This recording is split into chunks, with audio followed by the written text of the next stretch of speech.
વડોદરામાં નશીલા દ્રવ્યોના વેચાણ સામે પોલીસ એક્શનમાં આવી। એનડીપીએસના રીઢા આરોપીઓ સામે પોલીસે પીઆઈટી હેઠળ કાર્યવાહી હાથ ધરી છે।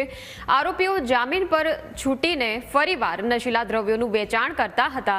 આરોપી ઉમેશ પંજાબી વિરુદ્ધ 2 એનડીપીએસ કેસ બાદ ફરી નશો વેચવાના પુરાવા મળ્યા હતા, જેને લઈને આરોપી ઉમેશને ભુજ જેલ ખાતે મોકલવામાં આવ્યો। આરોપી ફૈઝલ ઉર્ફે માજરો પટેલને પોરબંદર જેલમાં મોકલવામાં આવ્યો। આરોપી આદિબ અબ્દુલ પટેલને પીઆઈટી હેઠળ ભુજ જેલમાં મોકલવામાં આવ્યો। ચાલુ વર્ષમાં વડોદરા શહેર પોલીસ દ્વારા જે નશાકારક પદાર્થોનું વેચાણ કરતા ઈસમો છે તેમના વિરુદ્ધ પીટનું એક હથિયાર ઉગામવામાં આવ્યું છે। પીટ એટલે કે પ્રિવેન્શન ઓફ ઇલિસિટ ટ્રાફિકનો હેઠળ કાર્યવાહી કરવામાં આવી છે। આ મામલે આપણી સાથે વધુ વાતચીત કરવા માટે શહેર police commissioner Narsinh Kumar sir જોડાઈ ગયા છે। સર, ચાલુ વર્ષમાં શહેર પોલીસ દ્વારા 6 જેટલા પીટ હેઠળ કેસ કરવામાં આવે છે। કેવા પ્રકારની કાર્યવાહી થતી હોય છે અને આ કાર્યવાહીથી કેટલી ફરક પડતો હોય છે આ પદાર્થોનું વેચાણ કરતા ઈસમો ઉપર? વડોદરા શહેર પોલીસ દ્વારા ડ્રગ્સ રિલેટેડ એક્ટિવિટીઝ ઉપર નિયંત્રણ લેવા માટે આપણે 3 પ્રોંગ્ડ સ્ટ્રેટેજી અપનાવીએ છીએ।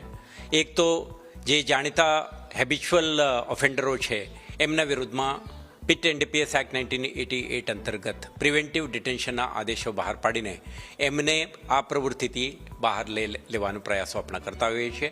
બીજું, રિગરસ એન્ફોર્સમેન્ટ। તમે જોયું છે છેલ્લા 24 દિવસમાં લગભગ 20થી વધારે કેસો આપણે દાખલ કરીને 21થી વધારે આવા પ્રવૃત્તિ સાથે સંકળાયેલા આરોપીઓને આપણે અટક કરી છે। સાથે સાથે આપણે એક જનજાગૃતિ અભિયાન પણ ચલાવીએ છીએ અને એજન્સીઓ જે જીએસટી છે, ફૂડ એન્ડ ડ્રગ એડમિનિસ્ટ્રેશન છે, હેલ્થ વિભાગ છે અને એનજીઓસ છે જે રિહેબિલિટેશન એક્ટિવિટી સાથે સંકળાયેલા છે, એવા તમામને ઓનબોર્ડ લઈને આપણે લોકો સુધી જનજાગૃતિ અભિયાન ચલાવીને પોટેન્શિયલ વિક્ટિમ્સ જે એડિક્ટ બની શકે આવા પ્રવૃત્તિ સાથે સંકળાયેલા જે ચેનમાં છે એમને એક્સપોઝ કરવા માટે આપણે માહિતી મેળવીને આપણા ઓપરેશન કરતા હોય છે।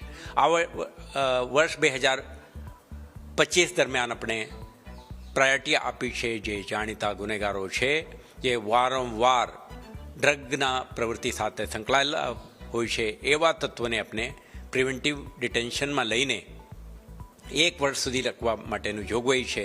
તો આપણા સ્પેશિયલ ઓપરેશન ગ્રુપના અધિકારીઓ આવા એલિમેન્ટ્સને આઈડેન્ટિફાઈ કરે, એમને આખું ડોક્યુમેન્ટેશન તૈયાર કરે અને additional DGP CID crime and રેલવેના આદેશથી એમના ડિટેન્શન કરવામાં આવે। તે પછી એમના એડવાઇઝરી બોર્ડ પણ સ્ક્રુટિનાઇઝ કરી શકે છે, એમના હાઈકોર્ટમાં જવા માટેનું પણ તક મળે છે। પરંતુ અત્યાર સુધી આપણે જે લોકોને ડિટેન કરી છે એમના જે ડિટેન્શન ચાલુ જ છે અને આવા પ્રવૃત્તિ સાથે આ ફરીથી ઇન્વોલ્વ ના થઈ શકે, દૂર રહે, તે માટે આપણા આ પ્રયાસ અત્યાર સુધી સફળ રહ્યું છે। આગામી સમયમાં સર વાત કરવામાં આવે તો આવા જે અન્ય ઈસમો છે તેમના વિરુદ્ધ પણ આવી કાર્યવાહી આખરી કરવામાં આવશે કે કેમ? અત્યારે આપણે જે રીતે કેસો કરી રહ્યા છીએ આમાં કેટલાક તત્વો એવા છે પ્રથમ વખતે પકડાયેલા છે, પરંતુ કેટલાક એલિમેન્ટ્સ એવા પણ છે જેમાં બીજી વખત ત્રીજી વખત પકડાયેલા છે। આનો અર્થ એ છે આ લોકો ગુના આચરે છે અને જ્યારે એમના જે કસ્ટોડિયલ પીરિયડ પૂર્ણ થાય કે બેલ આઉટ થાય તે પછી બહાર નીકળે છે અને ફરીથી ગુનાહિત પ્રવૃત્તિમાં સંડોયેલા હોય છે।